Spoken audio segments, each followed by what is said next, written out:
Phosphor Dot friends, Earl at thelogbook.com, back on the Atari 2600. Today spending a little bit of time reacquainting myself with a game that I spent a lot of quality time with in cartridge form in my younger days. The game in question is, of course, BurgerTime by M Network.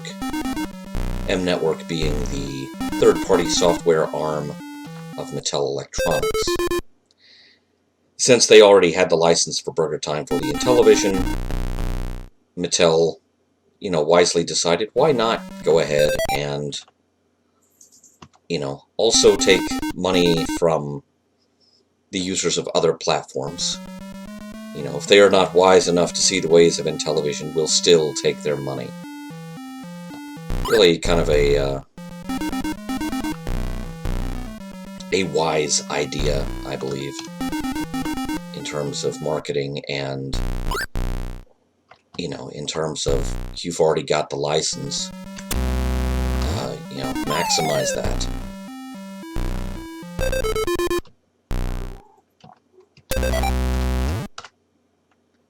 That's kind of ironic. I just pepper sprayed somebody to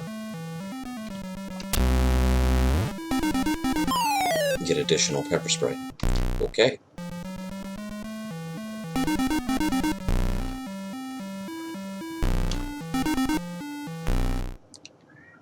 This is not a bad version of BurgerTime. It's very no frills. It's not very flashy.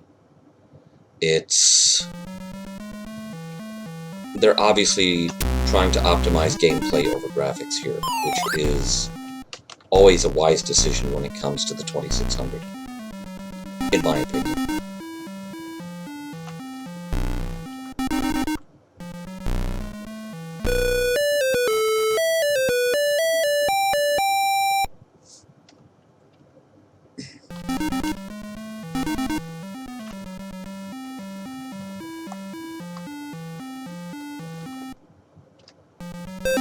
Oh, yeah, I was going to my doom there anyway. Now, one or the other would have gotten me. Okay, I should have seen that.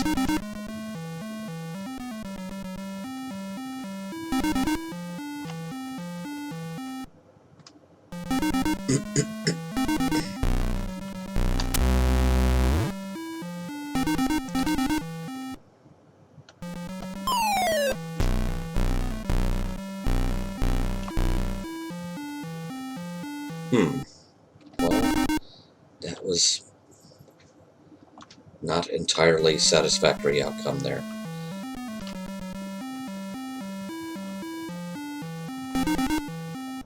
Starting with this second level, this adaptation of BurgerTime kind of starts to throw out the arcade game's rules of movement. In the arcade game, the hot dog always moves around the board in a very specific way. Whatever that vertical line is, that it should have died there. But it did there. I agree, Maria. The home version is a little bit sketchy in terms of a lot of the basic rules of the arcade game. It's really only on the first level that it adheres completely to how the arcade game lets various characters move around the board. Now the egg there, which is the or the white flopping square as I call it, it's behaving more or less as it should.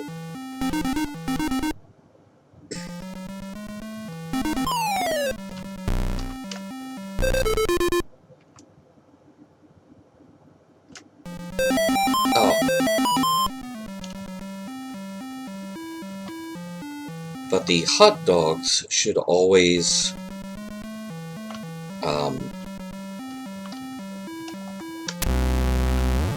operate on a basic rule of,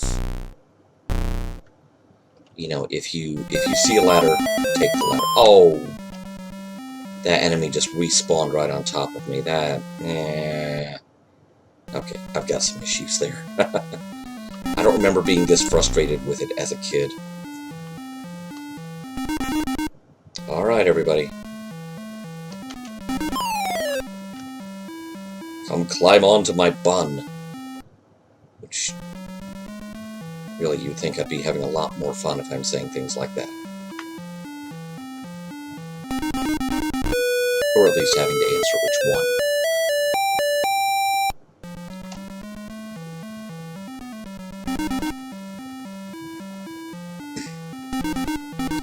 One thing I distinctly remember about this game is that it was the first...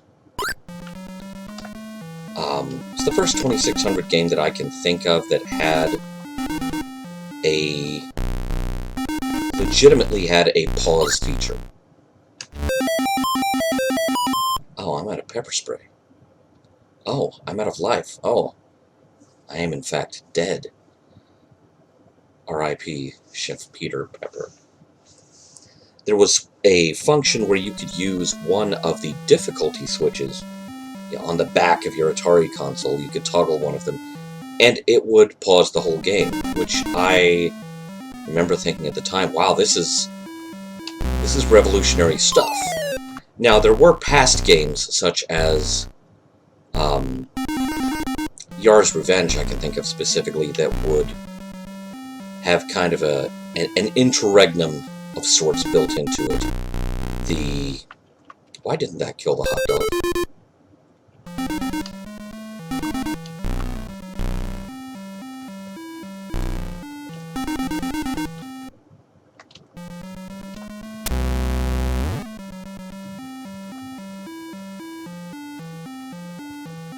Well, missed that.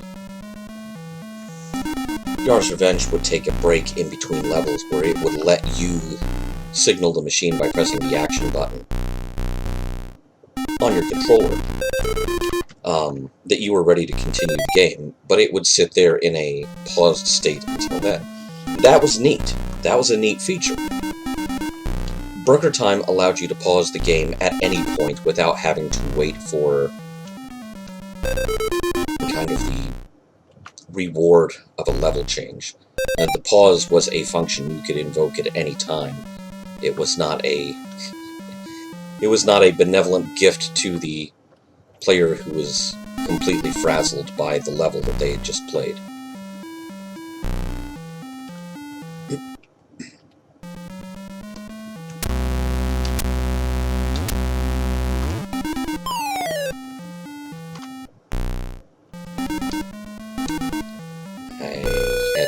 Way too much pepper there to, yeah, way too much for my comfort, I'll put it that way.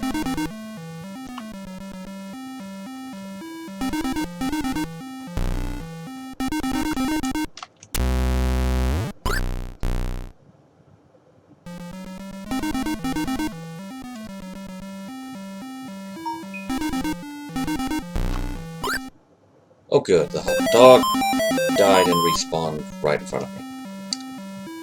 Probably should have seen that coming. It's not a perfect game of BurgerTime, but it is still fun. It's, I almost think this one is operating at kind of an expert handicap compared to the arcade game. And I clearly am not an expert. Therefore, it is, getting me every time.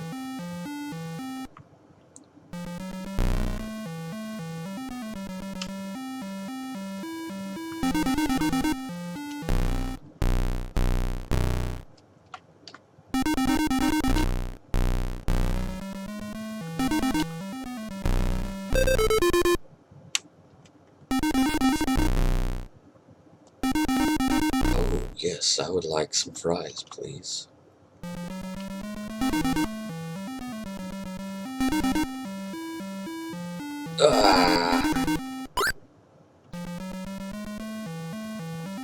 Oh, I have no pepper spray. This is bad. This is a supersized order of bad.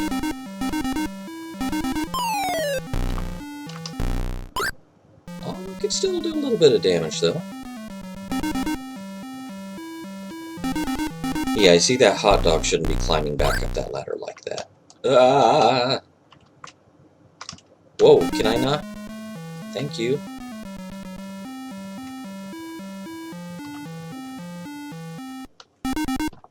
Yeah, the hot dog should not be able to double back like that. That would not happen in the arcade game. Alright, you dog of hotness. Plunge to your doom. Take one of your co-conspirators with you. Be gone.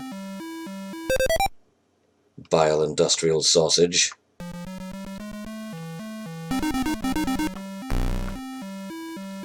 That'd be fun. Applying, spending a fast food shift, speaking entirely as Dungeons & Dragons characters. Sounds like fun. I've never actually worked fast food before. This is the closest I've ever come, although my physique gives away the fact that I have seldom met a cheeseburger that I didn't actually like a lot.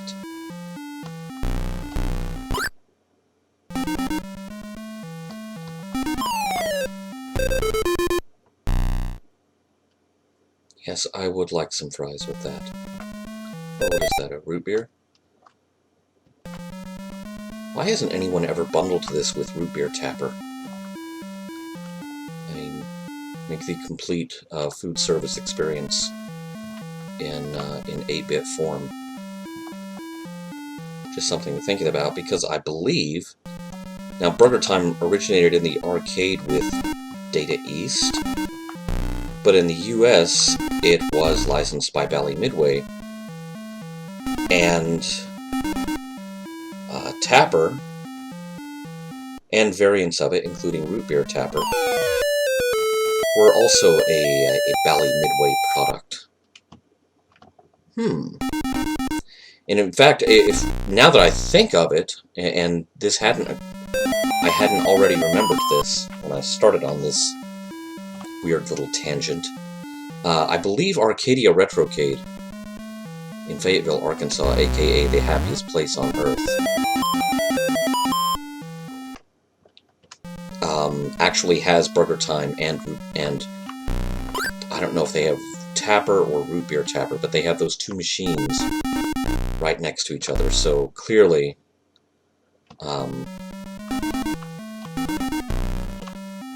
a therapeutic pairing for the food service veterans among us. Oh, I'm trapped.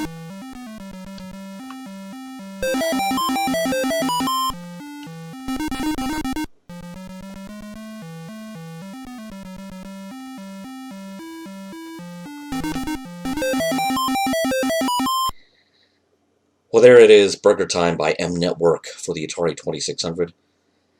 It's an okay game. Once it starts being at variance with the rules of the arcade game, I have a bit of an issue now, because I'm fairly good at the arcade game, and this one kind of kneecaps me every time starting at level 2, when it should be trying to replicate the experience, more or less.